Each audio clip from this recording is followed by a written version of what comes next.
Good evening. I'd like to call this meeting to order.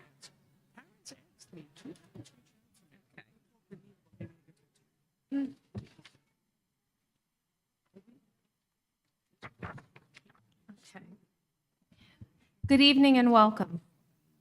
The mission of the Freehold Township School District is to honor and support every learner every day on the journey to become curious and engaged members of the diverse local community. It's coming out. Yeah. You know what? I think you got to bring it really close. Is that better? Yes. A notice listing the time, date, and place of this meeting was posted on the public bulletin board of all Freehold Township schools, on the entrance door to the administrative offices of the Board of Education, on the district website, at the office of the Freehold Township Clerk, published in the Asbury Park Press on January 6th, 2023, and sent to the news transcript on January 4th, 2023. Please join us for the Pledge of Allegiance. I pledge allegiance to the flag of the United States of America and to the republic for which it stands, one nation, under God, indivisible, with liberty and justice for all. It's backward on here. Okay, roll call. Mrs. Brand? Mrs. Cozzolino? Mr. Gargiulo? Mrs. O'Sullivan? Too close. Mrs. Thoman? Mrs. Venditoli? Mr. Williams? Here. Mr. Amoroso? Here. Mrs. Lambert? Here. We have a quorum. This is weird sound thing. Oh, okay. Okay, I'd like a motion to approve the regular meeting minutes from January 24th, 2023. Second. All in favor, say aye. Aye. Aye. Motion carries. I'd like a motion to approve the executive session meeting minutes from January 4th, 2023. So moved and got it. All in favor, say aye. Aye. Motion carries. Okay, we'll start with communications this evening. Enrollment.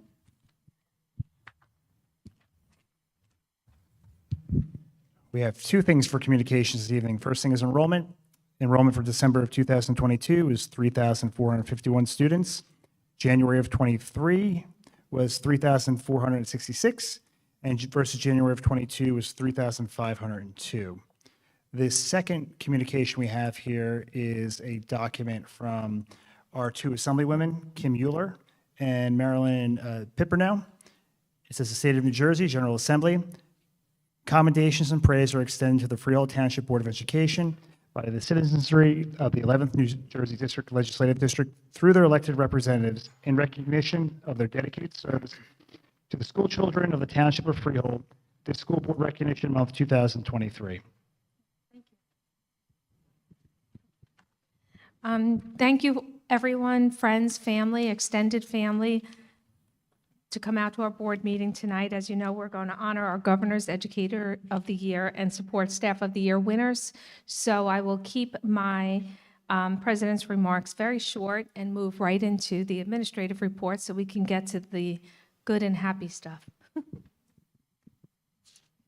I have one thing to share. The Freehold Township Municipal Alliance will be hosting a parent session presented by Rob Holliday titled Vaping, What's in the Mist, at Eisenhower Middle School, Thursday, February 9th at 6:30. A flyer containing registration information has been sent home to all parents.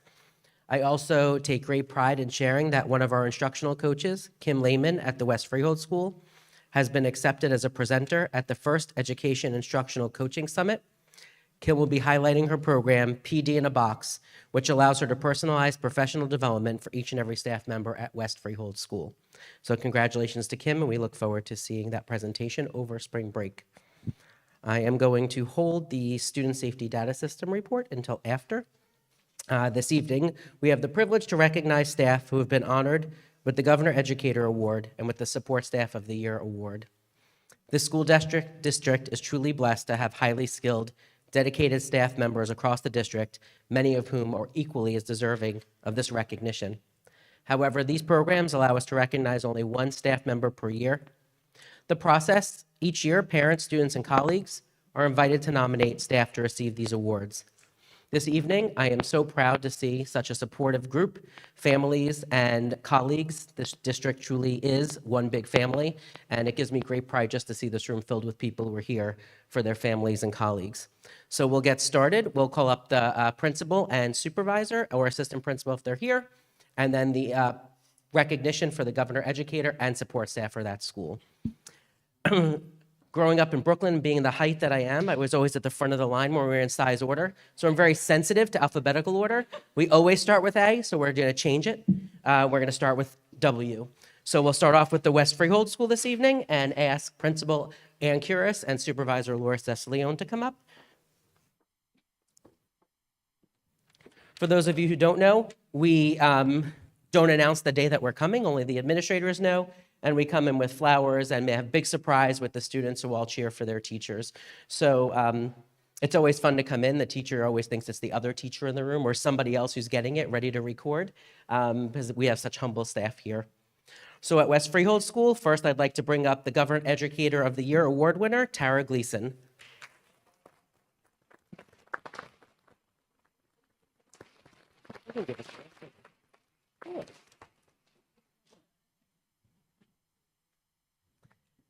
Stay up here for a picture.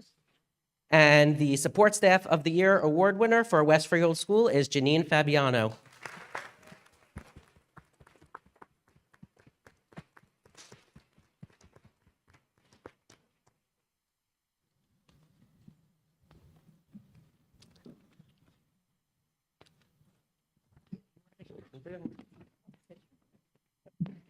Would either of you like to say something? No? Janine, no?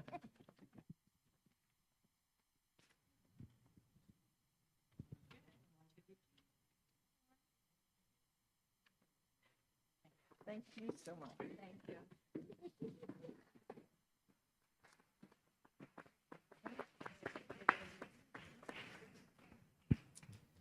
you. Next, for the Erickson School, we'll invite up Principal Kathy Arman and Supervisor Danielle Perella.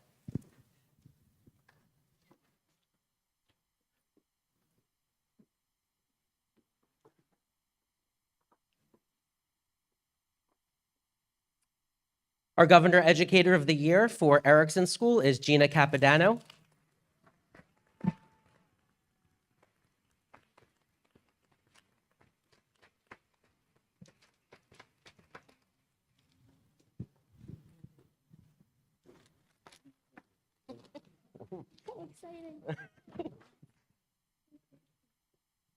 And Support Staff of the Year award winner for the Erickson School is Jennifer Fredericks.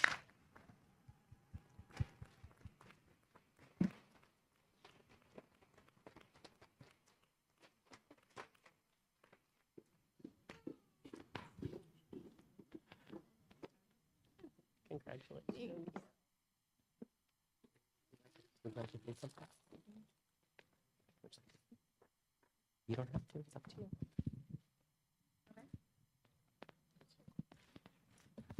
I wrote something. Just like to say something quickly. It's not a lot. I just don't have my glasses, so I made the print very large. And it's true. So I just want to talk about passion and energy. I think it's something that is prevalent in Freehold Township. Passion is energy, and it's what education is all about. It's contagious. I connect with this because in Freehold Township, we're surrounded by people who are passionate. Thank you to our Board of Education members, administrators, teachers, teachers' assistants, and office staff, our parents and students as well. Now at Erickson School, it's a home, my home away from home. I've been at Erickson for over 20 years. And I just want to say how much it speaks to Erickson for how much I love it. It is definitely a place where there are smiles and we're supportive. And thank you to my team, Mrs. Prella, Mrs. Arman, and all the administrators. And one quick thing to my family, thank you, and especially to my mom, and who's here, and my dad, who's looking from above. I couldn't have been a working mom without the help of my mom and Pop Joe. So thank you. We'll take a picture if you want.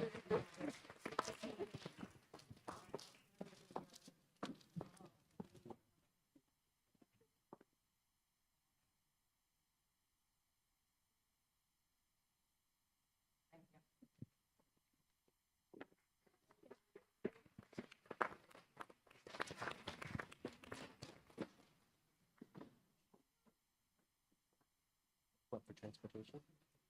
Want to come up for transportation? For the Transportation Department, we'll bring up our Business Administrator and Assistant Business Administrator, Bob DeVita and Allie Williams. For Central Office and Technology, I don't believe that she's here tonight, but it is our Secretary of the Technology Department, Laurel O'Brien.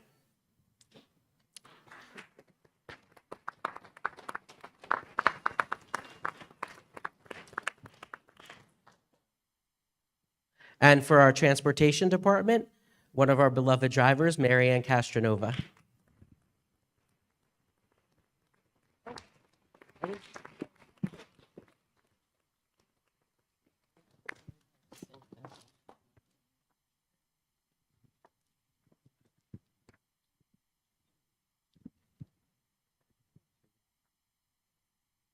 Say something or no?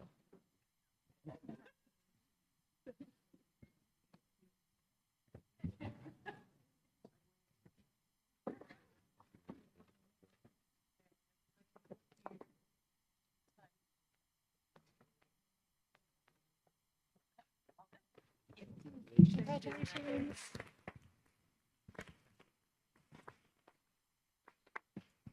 And I didn't see them come in, our Assistant Transportation Coordinator, Angela Russo, and Secretary Maria Stanford. Next, for the Laura Donovan School, I'd like to invite our Principal, Jen Benbrook, and Supervisor Monica Hittinger.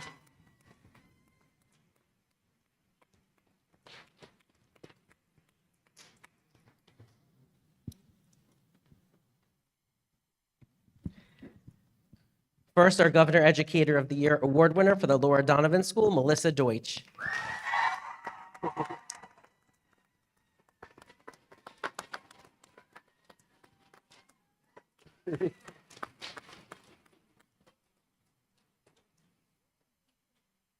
And our Support Staff Award winner, Wendy Cohen.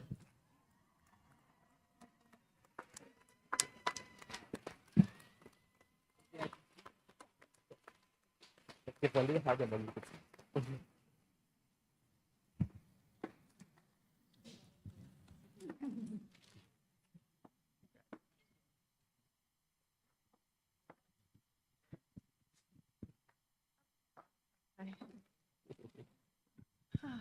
Hi.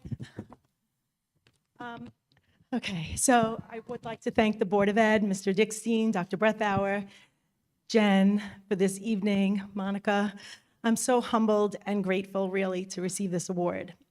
When I moved to New Jersey like 10 years ago, I was retiring and not teaching anymore. And then I ended up in Jen and Kathleen's office, told them a story about grapes, and my leisure days were over.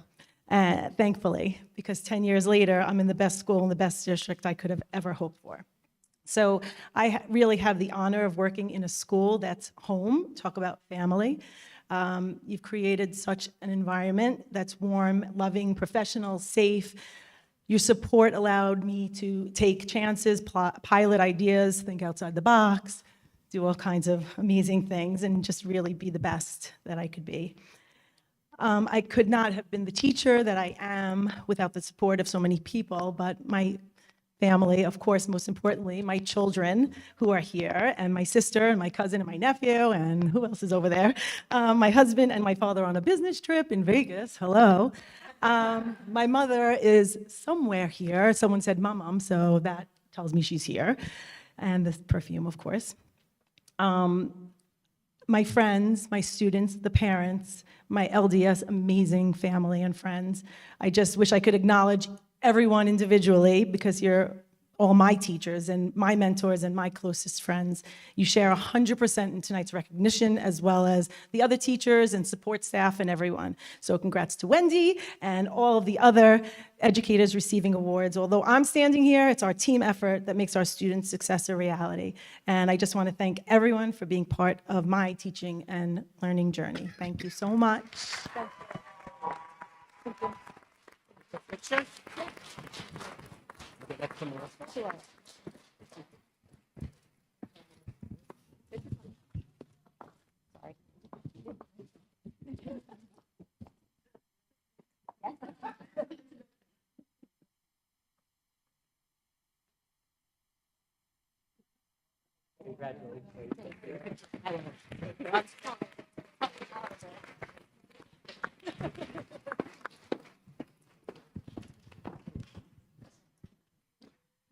Next, we'll recognize our award winners from the Katina School. Invite up Principal Tracy Shaw and Supervisor Jen Fern.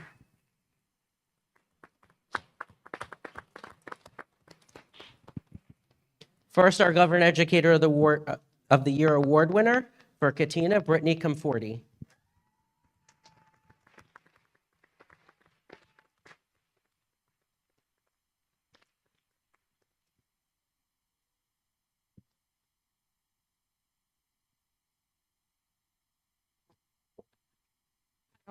Thank you.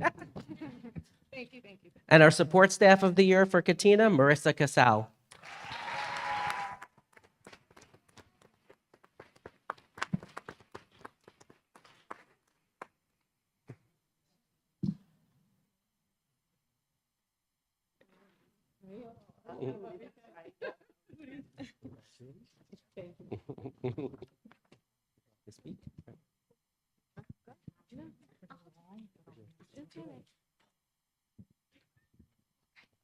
I had a longer one, but we're going to go with the shorter one.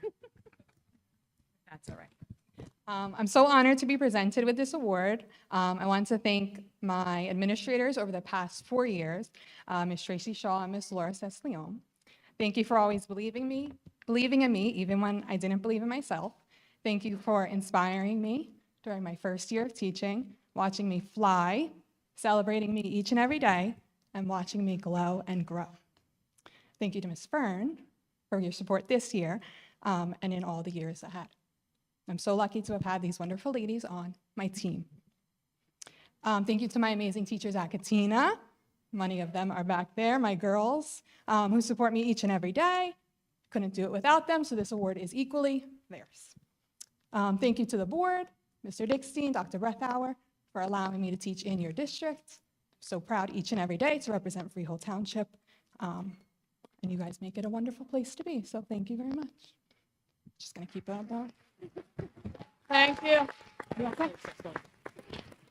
I didn't know anything about a speech or anything, so I'm just going to wing this.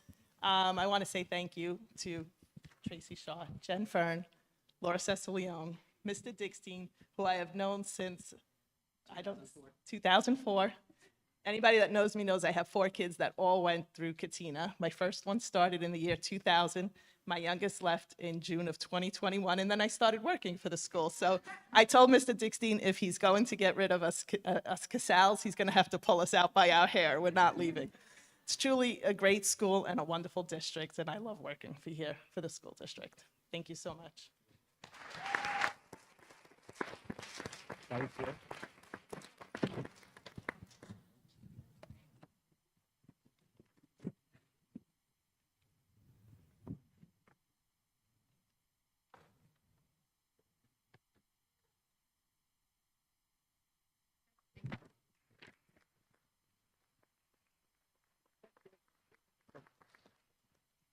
There is an interesting pattern now that Mrs. Casal brought it up. There are several former Katina parents from the time that I was principal there that are now working here that are being recognized this evening.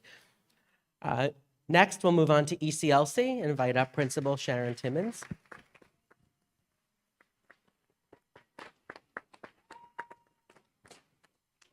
And we'll also invite up our Director of Educational Services, Chris Cleffy.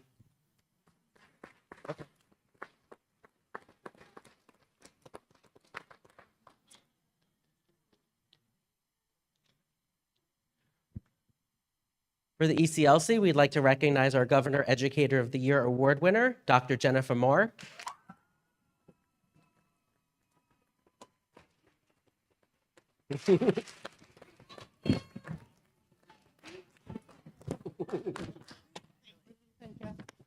And our support staff of the year award winner, another Katina parent, is not able to be here this evening, Catherine Borchert.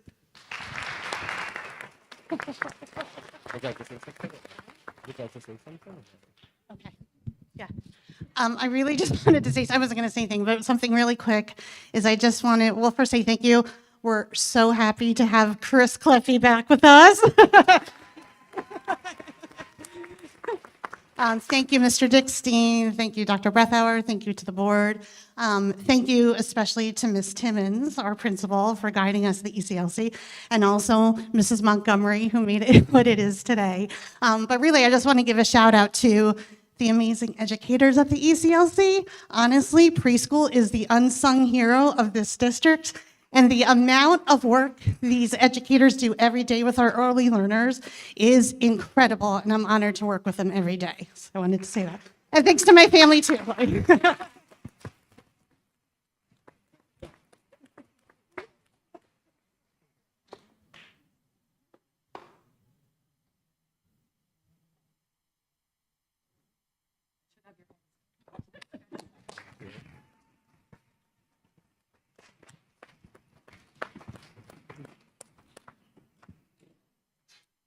Next, we'll move on to Eisenhower Middle School, Principal Lori Gambino, Assistant Principal Anthony Giarratano.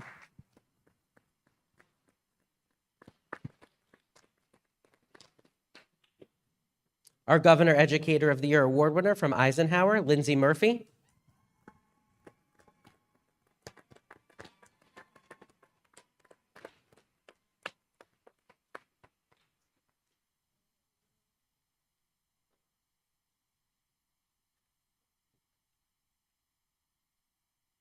And our Support Staff of the Year award winner for Eisenhower, Linda DeStazy.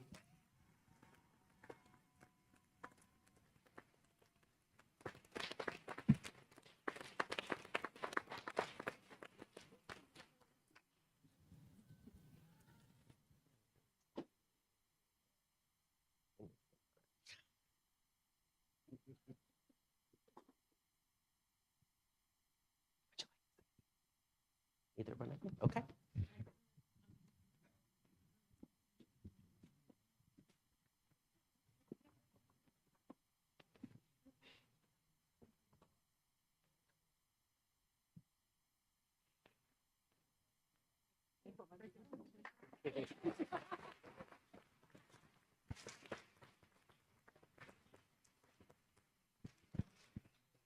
Barkalow Middle School, invite up Principal Tom Smith and Assistant Principal Kathy Rosen.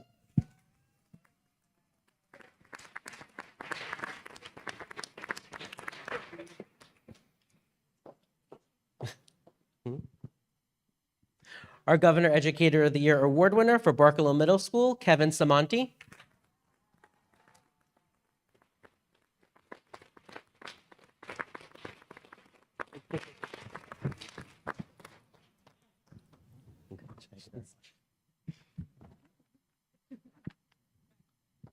And our Support Staff of the Year award winner for Barkalow Middle School, Judy Arnold. Would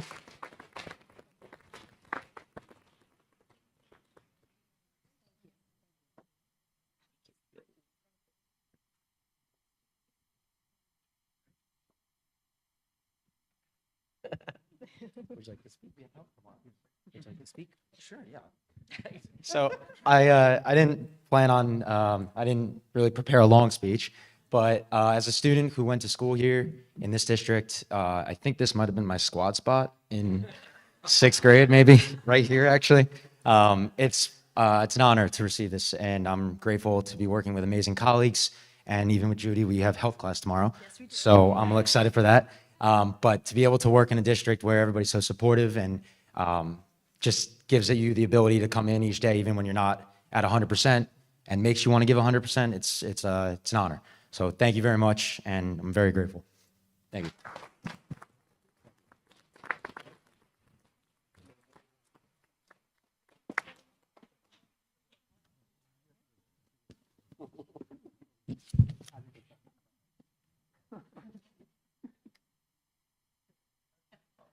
you. Thank you very much.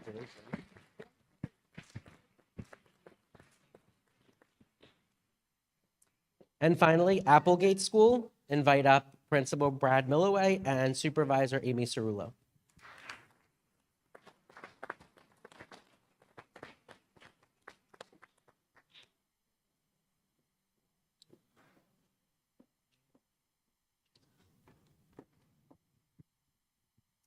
For Applegate, the Governor Educator of the Year award winner is Diane Bucci.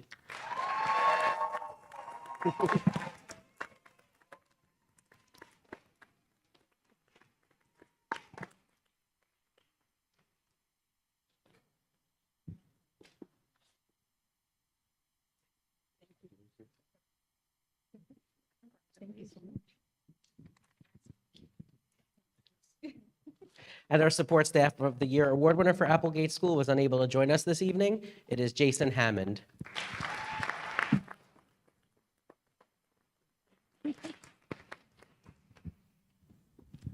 Hi, good evening, and I feel very blessed to be standing here tonight in so many ways. First of all, blessed that God led my life path to become an occupational therapist to help people, specifically children. Blessed that I work in Freehold Township Schools, a district that is committed to the students, and blessed that I have supportive coworkers, friends, and family. Over the past 16 years, I've worked in every building in Freehold Township, and I've had a lot of experience with the administrators. Speaking of which, my first administrator, Mrs. Montgomery, and then Mrs. Benbrook, and then Mrs. Arman for a while, Mrs.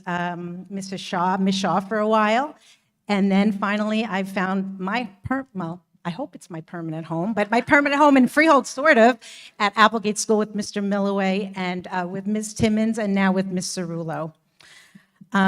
Because I've had the opportunity to work in all the school buildings, I've gotten to work with many teachers, teachers' assistants, related services professionals, child study team members, administrators, and maintenance staff, and secretary staff.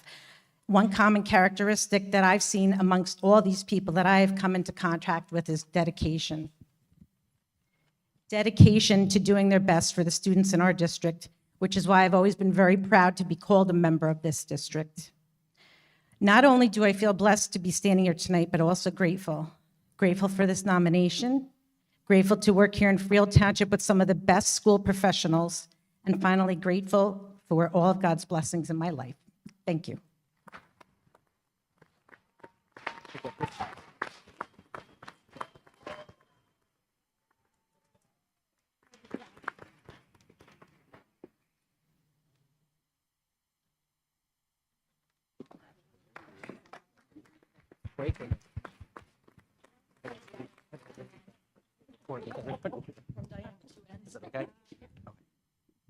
Once again, let's give a big round of applause to all of our recognees this evening.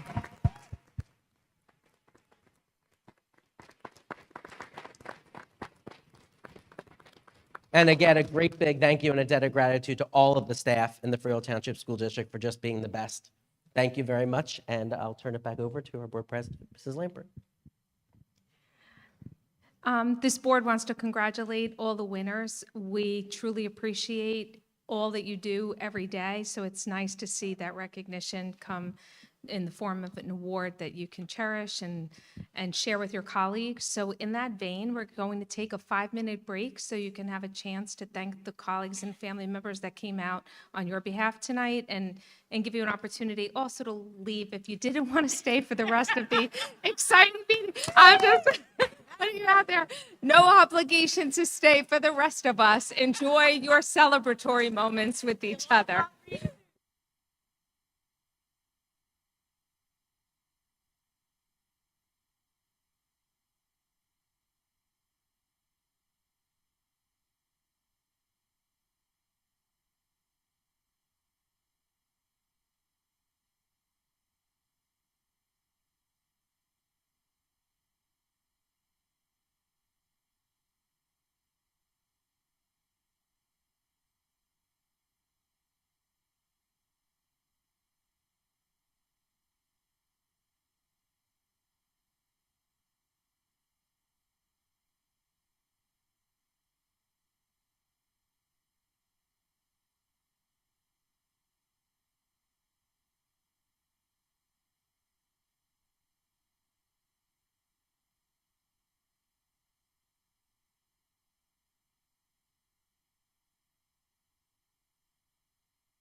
those of you that are remaining for the meeting to take your seats.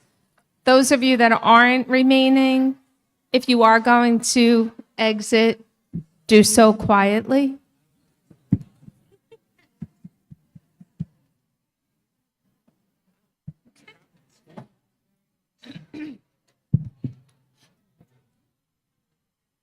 To resume the meeting, we're going to start with a roll call.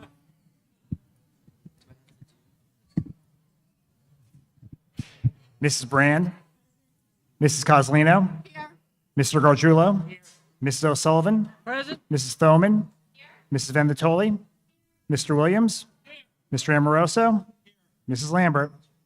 We have a quorum once again.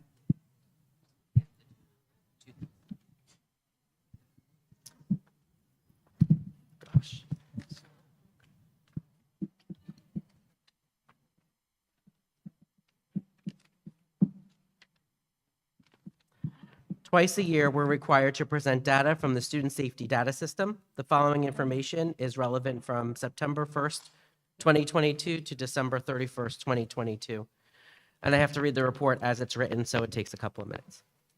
For the Katina School, 2 incidents total, and both were confirmed HIBs and 5 alleged HIBs. For the Applegate School, 2 incidents total. Both were confirmed HIBs, and there are 3 alleged HIBs in that time period. For Barkalow Middle School, 6 incidents total, 1 of violence. Sorry, it's hard for me to go straight across. 1 of violence, 5 HIB confirmed. 4 incidents leading to removal, and 4 HIB alleged. This report changes every year. They decide to report different information, so.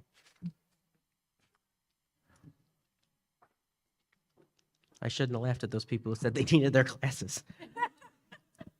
For Eisenhower Middle School, 23 incidents total, 3 of violence, 1 of substance abuse, 1 of weapons, 18 confirmed HIBs, 5 incidents leading to removal, and 2 HIB alleged. At the Erickson School, 2 incidents total. Both were confirmed HIBs, and there were no other HIBs at Erickson. The Laura Donovan School has no incidents. West Freehold School has 1 incident. It was a confirmed HIB. There were 2 other incidents leading to removal and 2 alleged HIBs. And thank goodness the Early Childhood Learning Center has no incidents. I do just want to address, there does seem to be a higher number at one school, and what we'd like to explain is that there was a targeted intervention at Eisenhower Middle School. Both principals met with every class during their science and social studies period, did a 45-minute engaging lesson, and typically when you shine the light on something and build expectations, the reporting also increases with that. District-wide, we are looking at different programs, not only for prevention. We have programs in place already. We're not only looking for additional programs for prevention, but also looking for implementation or further study of a restorative practices so that our students who are offenders and victims both have some restitution in the process. Something that I would like to point out also is in these numbers, we have very few rates of repeat offenders, which is something the state does ask us to monitor. So we are looking at different strategies to address these numbers, but I do think one thing to really point out and be proud of is when we address a situation, typically the offender in the situation is not a repeat offender. So at least that is something that is effective. And unfortunately, next I have to move into our bullying report. Since the last meeting, we have had 5 incidents of harassment, intimidation, and bullying, and all 5 were confirmed. Neil, can I ask a question? And now we're during the public hearing. I just wanted to clarify what one word meant. I can do it either place. That's what, I don't know which one is. It doesn't matter. You can ask now. Either way. Removal, what did that mean? Was that like a suspension? The system collects more and more each time, and the reporting is different. So that's not something that was reported in the past. So it's a valid question. It is an incident that occurred that resulted in suspension that doesn't fall into any of these categories. Okay.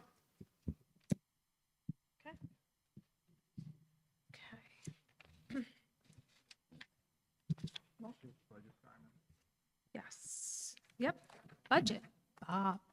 Budget. All right, so as everyone knows from the board, next meeting on the 14th is our first budget hearing for the year. That'll be 7 o'clock at the board office. I want to just prime everybody for what the main topic of discussion will be, and with the exception of our 2 new board members, every other board member has heard me speak about Chapter 44 for the last 3 budget cycles. So for those, we'll do a little history lesson here before we get to what the problem is. Chapter 44 was negotiated between Senator Sweeney and the NJEA, and it started on July 1st, 2020, and it was touted as a cost-saving measure for healthcare costs. And basically what the law does, it mandates 2 new plans that has to be offered whether you are in the state health benefits plan or you're privatized like we are. It also mandated that the employee contribution schedule will be based upon the employee's salary and not as a percentage of benefits. We have been a percentage of benefits since 1718, and this was a change in practice. It also, what you contributed was based upon what your salary, the lower salary you made, the less you contributed in benefits. It also mandated that all new employees go into the plan for at least 7 years, and as I said, it was touted as a cost savings measure, and that may have been the case for the state, but it's not looking that way for most of the districts out there. So for again, a little history, where we were, when I started in September of 15, I started working on the budget. We had negotiations that spring. We faced a similar budget issue, and a lot of it had to do with benefits at that time. And the board worked in partnership with the FTEA, with our teachers union, and we negotiated a deal which made some significant changes and provided significant savings for the district. At that point in time, the plan that 99% of everybody was enrolled in was the Direct 15 plan. It was about $32,000 a year for family coverage. I used to say, it's like every year we're buying a brand new Camry for an employee. And everybody was enrolled. That was really the only plan we had. And the deal was then we worked out that all new staff for 4 years went to an EPO plan. We also negotiated off of Chapter 78, and we went to you paid a percentage of benefits. And the way we ultimately ended up through 2 rounds of negotiations was the more expensive the plan was, the higher the percentage you paid. So if you looked at one of the lower cost plans, and we incentivized you to move there by paying a lower percentage of salary. I'm in the lowest cost plan. It's Omnia. It's a great plan. I pay 14%. People who are in the highest cost plan, Direct 15, pay 19%. Well, Chapter 44 is different. And so this brings us to where we're at now. And I shared some of these stats the last 2 budget cycles. Currently, and I'll just talk about, this impacts all employees, not just teachers, it's bus drivers, and also existing employees during open enrollment have the ability to go into the new plans. Every new teacher we hire, if they come in at step 1, it's about 43% more than what our collective bargaining agreement says. For someone who's a bus driver or TA on the lower side, it's about a 35% increase. So during the first 2 budget cycles, we were cognizant of it, but it wasn't that impactful. When I looked at the census back in December, we currently have 35% of our staff, or almost 200 people, enrolled. It's only about 37 people away from Direct 15, which had been the primary plan back in 16-17. So I did a quick look and I backed out. I put the people back in the plan they would have been underneath the collective bargaining agreement, and it cost us about $1.5 million. So while we had done a very good job with how we negotiated all of our contracts over the last 5 or 6 years, and we had savings in there that we could weather out storms, whether it's because of a healthcare cost increase or some other mandate came down, we have now consumed all those savings. So we are starting in the red from the budgetary standpoint. And so like I said, I wanted to prime the board for when we come into having our conversations next week. I'll speak about 2 things, revenues, and we'll talk about some of the things we're going to have to do going forward because we are going to have to operate differently. This is not just a this year problem. This is going to get worse each and every year. Last week, I was at a Monmouth County mandatory meeting for all BAs. It was to go through the budget process, and almost every single BA in the room, I think all 54 BAs were there, almost everyone raised their hand whether they're in a spot this year because of the healthcare on top of S2 or just healthcare alone. They were going to be asking their board to take a tax levy cap waiver exception because everyone qualifies for it this year. because the state plan went up 15%. We're projecting 6%, but as I said, because when you look at that numbers, you've got 35% of our people in there at about an additional 1.4, 1.5 cost. It's put us in a bad spot. So, I didn't want you to walk into the meeting and not be prepared for what the conversation is going to be. We shared this with the administrators last week. We've been looking at this at central office for a number of weeks now, but it's just, unfortunately, whatever they did at the state, it doesn't work for us at the local level. And like I said, we had been proactive. This board was very proactive. We worked very well with all of our bargaining units, and it worked. But now, so the state interceded and they got involved. And unlike Chapter 78 when that rolled out, Chapter 78 said, well, if you have a contract that still has 2 or 3 more years left on it, wait for 2 or 3 more years. This law started immediately. So, and we're stuck, and there's really no way to negotiate anything different. So Bob, what you're saying is that even though our health costs are predicted to go up about 6%, that's how you do the premium, you have to put a number on that. Correct.